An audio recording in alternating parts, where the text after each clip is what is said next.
afternoon and welcome to Today at the Races. I'm Gabby Gaudette, joined by Keith Fustel on this beautiful, beautiful Friday afternoon. Oh, gorgeous. How are Absolutely gorgeous. Yeah. Good to be back. It's been a little while, about a month maybe break. Good to see you back. You did a great job. We were checking in occasionally up in New York, and I know you took a little abuse now and then for Andy, but he's tough. Somebody ought to talk to him, straighten him out. I know. But no, great day of racing, and we've got a highly packed, competitive cards all the way through the weekend here. Value abounds at Laurel Park, per usual. You make the morning line, obviously. Yeah. I would imagine it was very difficult to line some of these races, Yes. and not only that, handicap these races. Today's card, Saturday's card. We were talking about Saturday's last race, and it is just an absolute puzzle. So some really good handicapping races throughout the weekend, and we have some nice carryovers, which we'll get to in a second, but quickly wanted to preview and remind everybody, and not this Saturday, but the following Saturday, we have a really big day on tap. We have 2 Grade 2s with the Commonwealth Derby, the Commonwealth Turf Cup, and we also have the Grade 3 Commonwealth Oaks, along with 5 other Virginia-bred races too. So 8 stakes races on tap for next Saturday. So really, really looking forward to that. Make sure you mark your calendars. But looking to today, we do have some nice carryovers. No carryovers in the Super High 5. That does still start in race 1 as we move right along. We get to the Rainbow 6, kicks off in race 4 today. 23.19 in that carryover, and the nice juicy late pick 5 carryover, 33.73. You have a ticket for that, Keith. I do. And we'll get to that in just a little bit. But first, it's going to be a beautiful, kind of windy day. It's your typical fall day, but no rain in the forecast. And we can see that beautiful, lovely green lawn there here at Laurel, where the track is fast and firm. 9 races on tap, and first post is set for 1:10 p.m. We've got a lot of ground to cover, Yes, so we we might as well just dive right into the first, Keith. And we kick it off at 5.5 furlongs on the turf for this starter optional claiming event. Of course, this does start the Super High 5. Once again, there's no carryover in that, but it will continue throughout the day. It does, though, start the early pick 5, and I did come up with a little ticket. We could show that graphic in just a little bit. Of course, that is the Super High 5, 15% takeout and $1 minimum. It is offered every race with 7 betting interests or more. Here's the early pick 5. I couldn't find a single, Keith, and that makes it a little bit on the expensive side, $72. But we're going to go 3 deep in here. I'm not using your top selection to my despair, perhaps, but 1, 2, 3. And for the first leg with the 1, 7, 1, 5, 8, 11, spreading in race 3, just 3 horses in race 4, and then capping it off with just 2 horses in the 5th leg of the sequence. And as we started off here, Keith, I wanted to, this is kind of a puzzling race, but I would say the race kind of centers around a couple different horses where I wanted to go back and look at 2 horses in particular, the 8 Perfect Trace and Flying Lion S. Perfect Trace, I think, will probably get bet in here. People like ones. They like that last race. And I thought she was game on the lead. Yeah, she broke like a shot, and Karamanos did the right thing, took the initiative right to the front, and you see a little bumping incident there at the head of the stretch near the quarter pole. So they've got that longer stretch run at 5.5 furlongs. But Flying Lioness right up to her, and they just battled gamely to the wire. Perfect Trace a little bit better. Now, Perfect Trace, one thing with this filly, she doesn't necessarily need the lead. We've seen in the past, she's able to rate off of it. She was dead game, had a little bit more in the tank, just handridden late, and holding on very well. But I don't think she needs lead. I don't know if she was going to get the lead with a plethora of speed in this race. Speed just abounds in race 1. My angle is going for a closer. I think Friends holds a ton of value. I'm reaching a lot for my early daily double, trying to get 2 5% trainers home. But Friends has run well, has sprinted well over this turf course. 2 back at Laurel. You see that 69 buyer number behind Dancing Lucy, who was the lone speed in that race. She didn't get any help and really closed the gap nicely. I think she gets more speed today. She shows she's like this turf course. The outfit is not going to get bet, I don't think. It slips through the cracks, maybe 8 or 10 to 1. Anything remotely close to the 2-back race gets it done. I looked at her for a while because I thought that was a legitimate effort, Yeah. and it was good. It took her a while to get her going, but once she finally got in the clear, she closed well under Andrew Wolfson back aboard here today. So that's a nice little price. And if I were to use one more horse, I'd probably use that one. Okay. I picked that horse fourth.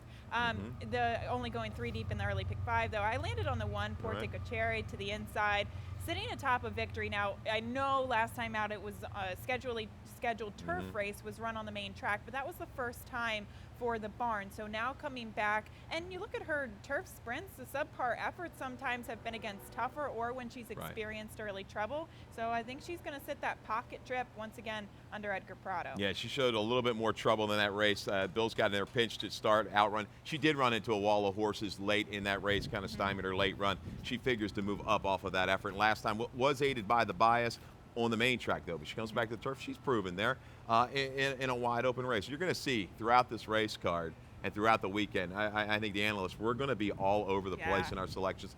That's a good thing. You know, it's going to cost a little bit more maybe to jump in and play some of these tickets, but your reward could really be off the charts. Now, you threw this horse out completely, 7-2 on the morning line, the 2 midnight bound. And I don't blame you because I do think that she's going to be bet, and I do think that she's vulnerable. Overall, you know, this filly has been semi-successful going a route of ground on the turf, but oftentimes we see horses turning back in distance on the turf. They don't have that kind of success, and the connections are 0 for 15 over the past 5 years with turf sprinters. So those two factors made me kind of want to look at elsewhere. Yeah, a little bit leery of this horse. Hasn't been out since December. I usually don't, you know, put a lot into the layoffs on the turf horse. They're able to get in there and kind of come back a little bit sooner and hit better stride quicker. It's the 5.5. I think she's going to be rolling late. Can she get up in here? She's got a lot of speed, but there's some question marks at abound for Midnight Bounty. I know that 3-back race is pretty good. I think it produced 3 next out winners. But the positive, I guess, they protect this horse off of the time. So Midnight Bounty, going to be a shorter price. I'm going to stay away for now. Okay. And the 5, another badge you use into the mix. And this is another one who probably will be bet first off the claim for Linda Albert, who does well off the claim. She's had recent success with that too. The only negative when she was going against You Know Friends, I thought she wasn't really willing to make up any ground kind of down on the inside. She was just kind of steady plugging along. She wasn't really accelerating late, but her figures, look, they fit. And I think she's faced better overall, except maybe for the 2 Midnight Bounty facing some of those runners in New York. The races here that another badge comes out of, and even though, you know, friends, I think it's a little bit better company lines than the rest of the field. All right, we get to race 2 on the card. Non-winners of 2 lifetime in for that $5,000 tag. 6 furlongs on the main track. We have the one Annie's Revenge at 9-5 on the morning line down inside, dropping from tougher company last time out. And Keith, she kind of figures to be maybe speed from the rail. She does.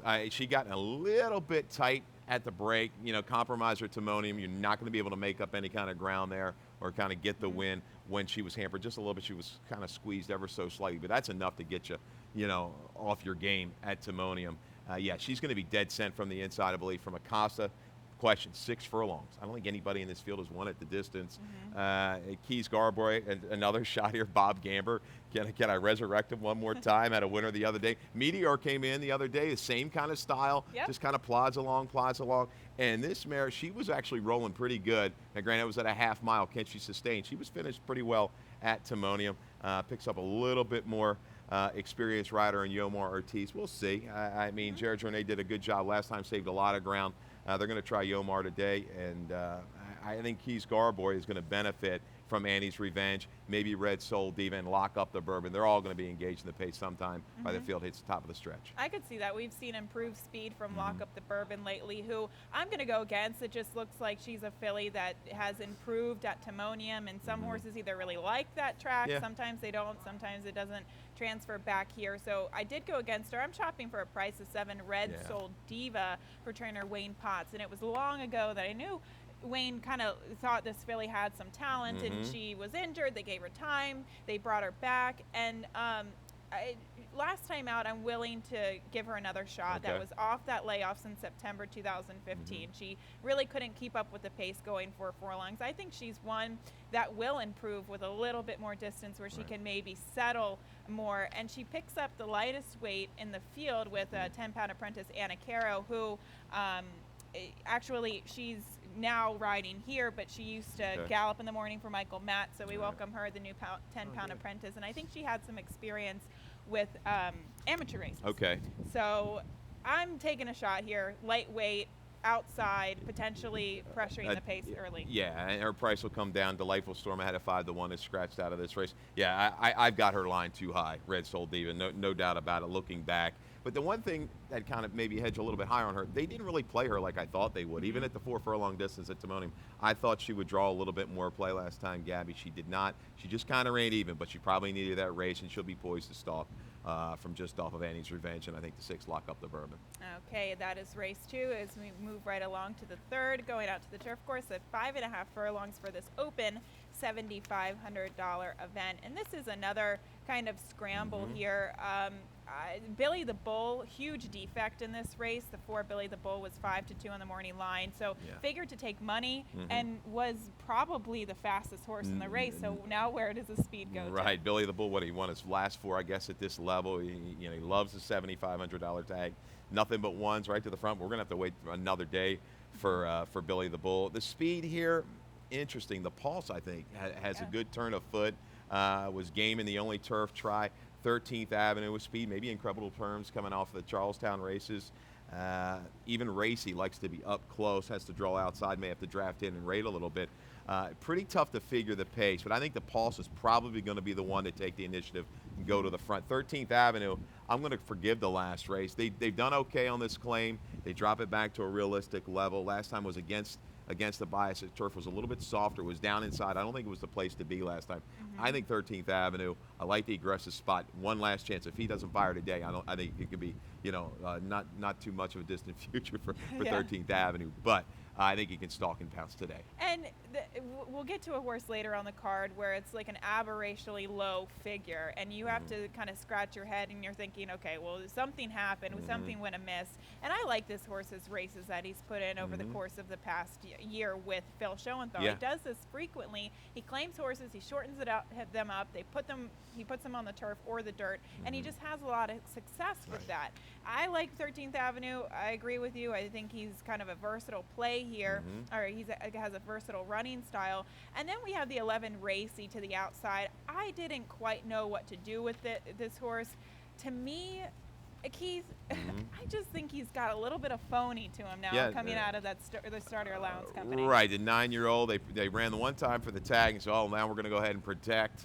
And now back in. It's a little sketchy right there. It's because he certainly kept the right kind of company with Call First, Indian Bucks, Oak Bluffs, good horses.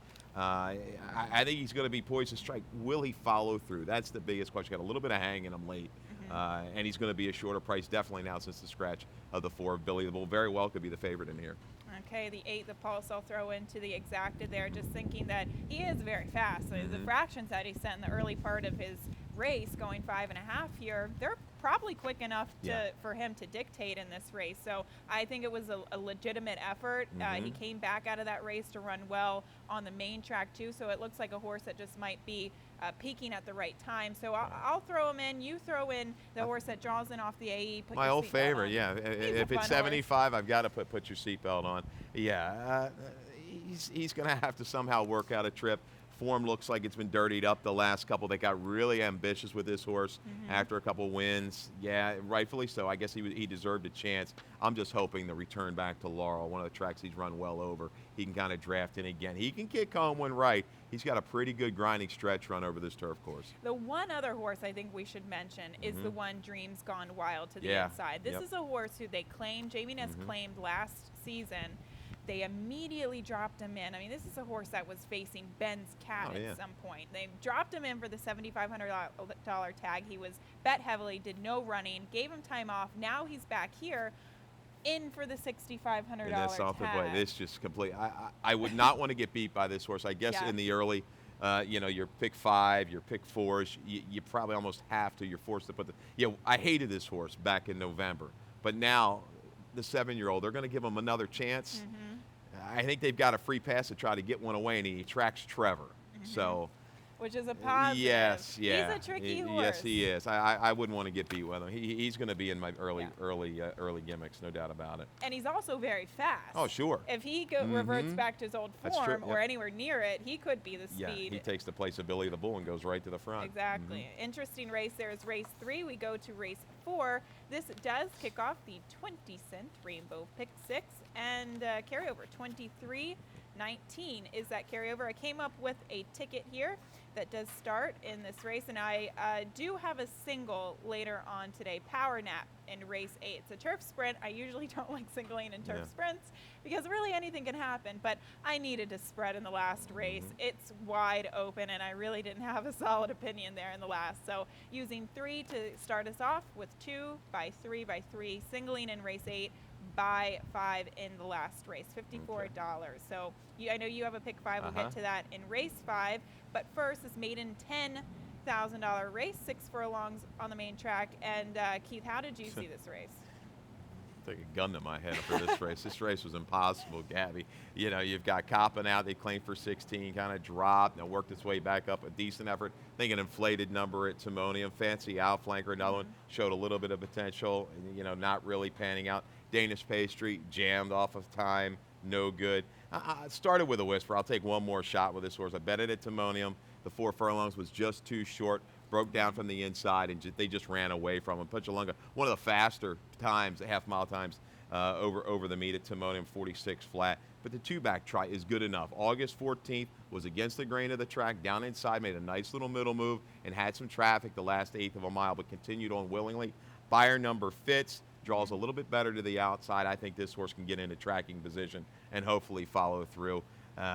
Fancy Outflanker I'll use underneath along with Coppin out. But this is just hit the all button, I guess. There's maybe I guess come the Utopia can't win, but other than that, anybody. It's going to be tough. Started with a whisper. My note about this filly, she just seemed, in all of her dirt races, she seemed to vary one pace, and I wish that they would have even tried her to go a little bit longer, but she does get longer than what she has run on the main track, so she is one that could improve. I'm going with a lightly raced filly, and that is the 6, Wanna Be Wild, and she broke a little slowly first time out in her debut, maiden 5 at Delaware, and then she made this crazy kind of middle move and looked like she was going to win, and then she just flattened out and seemed to go backwards there. But she took a little bit of money. This is her second start, and I think that's a race that she could perhaps build upon. So going with her at 8-1 and tracks Jevion Toledo. Coppin out, as you said, she just seems a little bit slow. She will get a ground-saving position on the inside. And Danish Pastry, I mean,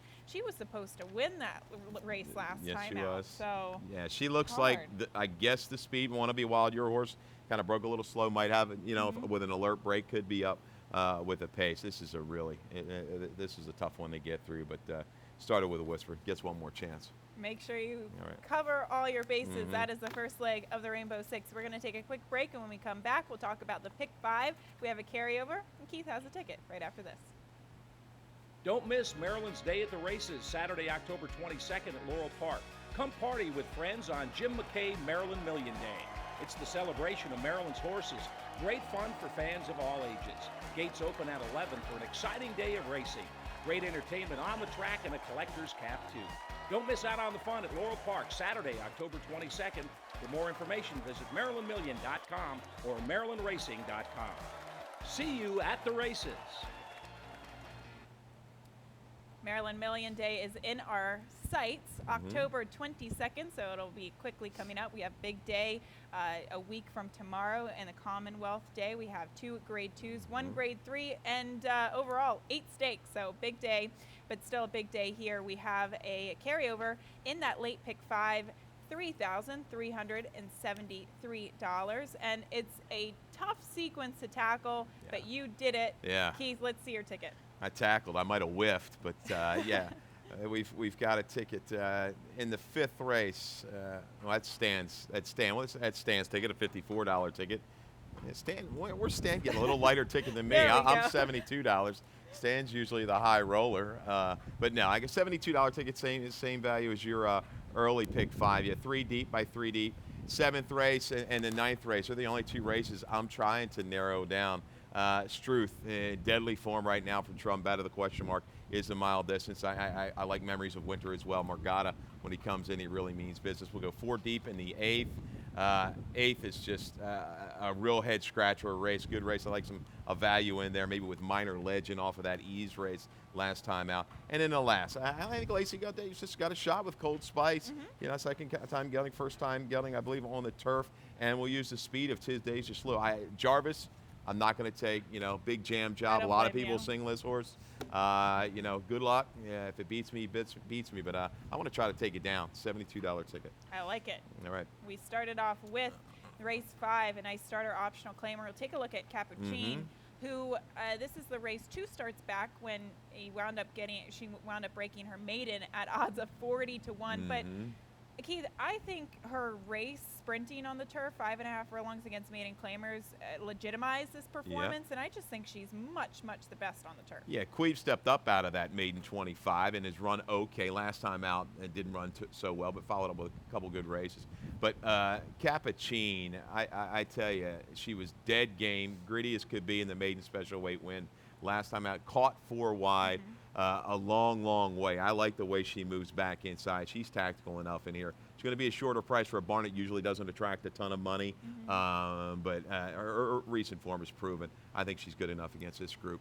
And even on top of that, her maiden score, you know, I thought it was an especially good effort because the pace setter kind of just dropped off the map there, and she inherited the lead a little bit too soon, but she was game enough to keep on going. A lot of the time we see that favor horses in that second and third flight. So she's going to be the one to beat. I'm going to try to take a slight shot against her with the 5 Icy Miss. All right. And she's 8 to 1 morning line. I like the fact that she picks up Forest Boy. She looks like a horse that just needs to be settled on the lead, or at least near the lead.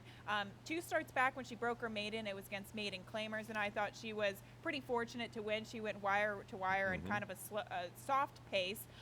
But her back races, some of her back turf races, she was second against Maiden Special Weight Company last season. I think she has some sneaky good races. She just needs to learn how to settle a bit. Hopefully she can settle behind the pace of Not a Secret. I know, discussing the card with Vinny Perone. I think we'll see him later on in the weekend helping out Stan, doing some picks. He likes Icy Miss today.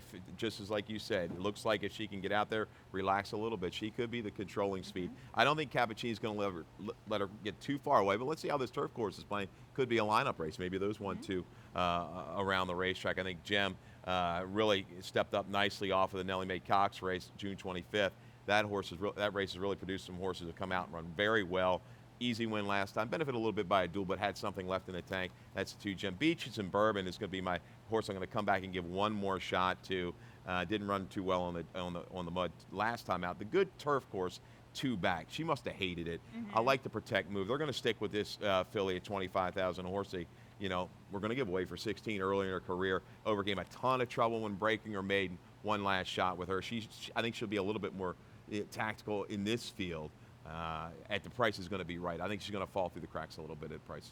Okay, that is race 5. Kicks off the late pick 5 as we get to race 6. This starts at the late 50-cent pick 4. We head out to the turf at a mile and a 16th. A nice maiden special weight, and we have 2 horses in here that potentially will get a lot of attention. One of them being the one Lake Turkana to the inside, and she probably has the class over the field. She is the horse to beat. The one thing that's always puzzled me about her is that this is a filly that showed so much speed sprinting on the turf, and now she kind of like stalks and closes after stretching out. But is today the day she finally gets off the dock? I'm hoping. Michael Matz at Laurel, or in Maryland, the last couple of years, I mean, he's been phenomenal. I should say the last 6 months. 8 for 28 on the turf with an ROI of over $4. 17 of 28 in the money. Capuchin, who just beat her, a skosh last time out. I picked in the race prior in that starter optional. I think Lake Turkana, she can kind of just stalk, make a move. I think she's going to be able to sustain a little bit better against this field. She'll have a little bit of a target to run at, gets a good draw inside. I think she gets over the top today with Cintron. Okay, I'm shopping for a price. 12 to 1 on the morning line. The 7 Include Gold, this 3-year-old filly by Include out of a Smart Strike mare. So you get a little bit of turf influence on the bottom side. Mike Trombetta overall with first-time turfers going from sprints to routes against maidens. He's good. He wins about 16% of the time and just shy of a positive ROI. But picks up Edgar Prado. I think that's a positive. And you go back to the last race, and I didn't show the replay, but it was a very indecisive ride coming down the stretch. A little bit of traffic at the quarter pole, just weaving in and out. And I thought this looked like a big, sizable filly that will improve with more distance and perhaps going to the turf. So kind of a shot in the dark, but I think an intriguing one. Mike Trombetta does well with that type of move. You have the 10 German edition in the mix here. I did. Another horse who comes out of a strong race last time out. Good race. Yeah, I think those top two have come back and run really well, some good numbers. It doesn't have a ton of speed, this German edition, but I've seen this time and time again, these horses freshen up a little bit, adding Lasix for Grand Motion. They usually step their game up. So a little bit of price of the outside, the 12, Talk Less, Smile More. I think the post position is going to force this horse into the type of running style that I think it needs to perform well in this race. It was a little too close on June 9th at Pimlico when caught 3 deep. Changed form last time, July 4th. A good run from off the pace. Gets a little extra ground. I think the 5th place finisher out of that race came out of there and galloped to Saratoga at a good price for that horse by the name of Private Client. So Talk Less, Smile More. Kelly Rubley has had a pretty good summer so far in Maryland. So I think this horse, the outside post, might help her even a little bit more to force Toledo to just settle and make one run. Okay, that is race 6 as we head over to a nice 2 other than allowance optional claimer going the mile onto the main track. And I wanted to go back and watch Struth.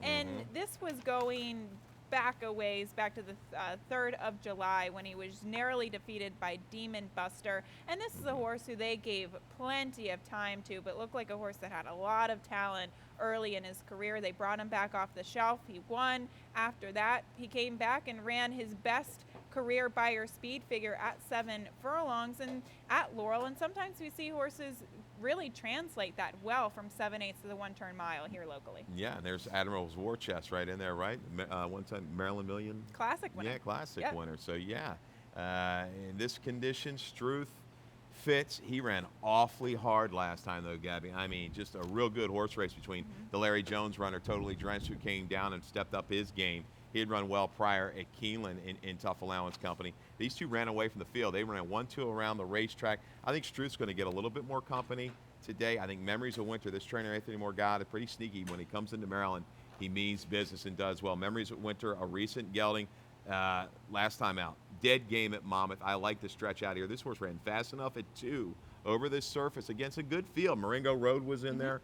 I think he maybe just takes the measure of Struth, and this mile distance fits him perfectly. The only negative I will take, did this horse improve that much last time out? We saw him get an 81 Beyer speed figure. He finally surpassed the 80 marker. They put front bandages and blinkers on him last time out, and it looked like it improved. And I do think he's going to have a lot of speed that will get him into the game. But looking at the top couple of finishers in I agree. all the horses improved like 10 Beyer speed figures. Right. So it makes me a little bit dubious of the overall, if horses are going to duplicate that exiting it. Agreed. I was shocked at the one thing, the positive, I guess, on the note, the way this horse improved going back as a 2-year-old from that maiden, his debut win. Coming here, he really stepped it up. He did. Yeah, he's obviously got some talent. Kind of lightly raced. This trainer jockey combo, they hit like a 36% lifetime. It's a really uncanny number. I'll take a shot. Struth is going to be a short price. I think he's going to be shorter than a 2 to 1, as you say. There's going to be some lines going back. I guess punch drunk going through all these fields over the weekend.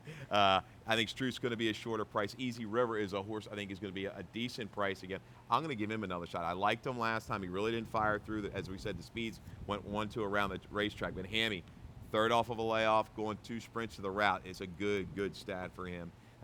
Use Easy River in the mix. I think Sheldon will have him flowing right up into it by the time they hit the top of the stretch. All right, the 7 Sea Raven, I'm going to give one more shot to. This is kind of the same picture that we were talking about earlier in the card. He had such good numbers, and all of a sudden this horrible performance last time out on a track with moisture, kind of a weird pace. It was, in my opinion, it was just a weird race. It was, altogether. So I'm just putting a line through it, looking at his previous races. He ran a race that would beat this field 2 starts back. Ghost Bay came back to win. You even see his races against New York Company at Belmont. Ruddy Dancer came back to run 4th in the Curlin at Saratoga. Kadiron in the running lines ran an 89, getting an allowance score at Saratoga. So closing my eyes, looking past that last performance, but he does have some talent there. So that is the direction I'll go in. And even the 6, John Jones, he defeated the likes of Ben's Cat last time out in the Mr. Diz, going wire to wire. Probably the track guided him. Nobody was making up any ground that day. But prior to the claim, some of his best races were going the 1-turn mile here. No doubt about it. No doubt about it. On C Raven, a little correction there. Morning line should read 5-1, not 15-1 on the 7 C Raven. You won't get anywhere close to 15-1, I don't think, on him today. Wishful thinking. Yeah, he does scare me, though. He just did not run a step. He was with the grain of the track last time. It's where you wanted to be. He just started spinning his wheels mid-turn and just didn't fire. I'm assuming he just didn't like the track. But, yeah, on paper, and you look back, he's probably the only one that's run fast enough to show that he can kind of overtake Struth. All right, we get to the first half of the late daily double. Race 8, 5.5 furlongs on the turf for this first level allowance. And we'll dive right into the 2 Power Nap and revisit this replay of this 4-year-old colt last time out, sprinting on the turf at Parks. And we can see him kind of in the back of the pack there. And he had to, unfortunately, come a little bit wide in that final turn. This race overall produced 2 next out winners, so it was a pretty productive race. But not only that, Keith, I thought the pace held together really well. He just ran everybody down, giving me the inclination that he's found his spot. No, absolutely. Extremely determined. Look at it on his correct lead, just under a steady hand ride. Yeah, and yeah, it was sharp. He's going to get a little extra ground, which isn't going to hurt him. He's going to get some speed up in front, which isn't going to hurt him. Yeah, he's going to be awfully dangerous for a barn that comes in. As you say, he's a 4-time winner running against a Lights Horse, only run 1 or 2 races lifetime. I like Power Nap, no doubt. Going to use him in there. And not to mention, Tom Morley, he had a fantastic summer up at Saratoga. Congratulations to them, but he's a force to be reckoned with when he ships down here to this circuit. But the 3 Gray Fox will, again, revisit this replay. Both Gray Fox and Joseph come out of this race. We can see the 7 Gray Fox and then Joseph just in the corner of your screen. And you liked this race. And maybe Gray Fox didn't like the good going. Maybe he's a horse that's better on a firmer ground. Was that the way you saw it? Well, it's a combination of a couple things. He had an excuse, I thought, 2 back when he was down on the worst part of the track after getting steadied and bob. I think he's doing all the dirty work right here. I don't know if this is his style either. I think he's a horse that wants to be covered up, and then kind of once he finds a clearance, maybe the last 1/8 of a mile, you see him switch over. He's kind of a little bit lost there, goes to his left lead, and he'll fire home a little bit stronger, maybe with some cover. Joseph, though, nonetheless, ran well. He had a little maybe easier trip, I think. Didn't have to do the dirty work. He's going to be a factor in here. Gray Fox, 1 final shot with him. Call me a sucker. Gray Fox, he's just those couple races back at Pimlico, his rallies were so sharp, maybe a little further off the pace, and some cover helps his chances today. Okay, the 5 Rider on the Storm for Mike Trompetta, 2nd-time starter, 1 in debut. That was on the dirt at 6 furlongs, but it was also in the slop. Many times we see that transition to the turf, and he's got a beautiful pedigree to move up on the turf. He is by Lonhro. He's out of a mare who is a very quick sprinter. She was a 2-time stakes winner. He's fast, and I think he should probably be forwardly placed. And just look at the progeny of Lonhro. Even so far over the course of the past year or so, 17% with his turf sprinters. Yeah, he's been really, really good. We've seen a couple run well over this turf course already. Right, so horse got away at 9-1 last time. I was really shocked out of that mare. You're Flaming Me. She was super fast. Yeah. Garcia got him clear, stayed out, no dirt on him the whole way around. Got in the best part of the track. Yeah, he's a user in here. I think if you can go deep enough in your exotics and your multi-race wage. Minor Legend, we both are going to use this horse. I think he's another one. Could be a good price in here. 12-1 morning line. People are going to look at that last race. I questioned it. I had no idea why we were running this horse a mile in his 16th, Gabby. Yeah. He looks like a stone-cold one-run sprinter. Really ran a good string of races back to back to back.